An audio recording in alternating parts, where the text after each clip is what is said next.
திருப்பாடல்கள் அதிகாரம் 41 இறைவசனங்கள் 1 முதல் 13 முடிய.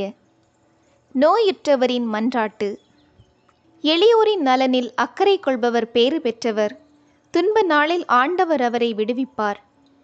ஆண்டவர் அவரை பாதுகாப்பார், நெடுங்காலம் வாழ வைப்பார். நாட்டில் பேறு பெற்றவராய் விளங்கச் செய்வார். எதிரிகளின் விருப்பத்திற்கு அவரை கையளிக்க மாட்டார். படுக்கையில் அவர் நோயுற்று கிடக்கையில் ஆண்டவர் அவருக்கு துணை செய்வார். நோய் நீங்கி படுக்கை நின்று அவர் எழும்பும்படி செய்வார். ஆண்டவரே, எனக்கு இரங்கும், என்னை குணப்படுத்தும். உமக்கு எதிராக பாவம் செய்தேன் என்று மன்றாடினேன். என் எதிரிகள் என்னை பற்றி தீயது பேசி, அவன் எப்போது சாவான், அவன் பெயர் எப்போது ஒழியும் என்கின்றனர். ஒருவன் என்னை பார்க்க வந்தால் நயவஞ்சகமாக பேசுகின்றான். என்னை பற்றிய தவறான செய்திகளை சேகரித்து கொண்டு வெளியே போய் அவற்றை பரப்புகின்றான். என்னை வெறுப்போர் அனைவரும் ஒன்று கூடி எனக்கு எதிராய் காதோடு காதாய் பேசுகின்றனர். எனக்கு தீங்கிழைக்க திட்டமிடுகின்றனர்.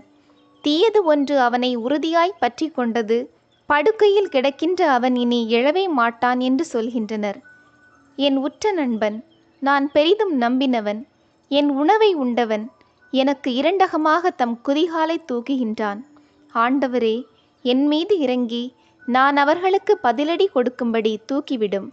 என் எதிரி என்னை வென்று ஆர்ப்பரிக்கப் போவதில்லை. இதனால் நீர் என்னில் மகிழ்வுறுகின்றீர் என்பதை நான் அறிந்து கொள்கின்றேன். நானோ நேர்மையில் உறுதியாயிருக்கின்றேன். நீர் எனக்கு ஆதரவளிக்கின்றீர். உமது முன்னிலையில் என்னை என்றும் நிலைநிற்கச் செய்கின்றீர். இஸ்ரவேலின் கடவுளாகி ஆண்டவர் புகழ பெறுவாராக. ஊழி ஊழியாய் புகழ பெறுவாராக. ஆமேன், ஆமேன்.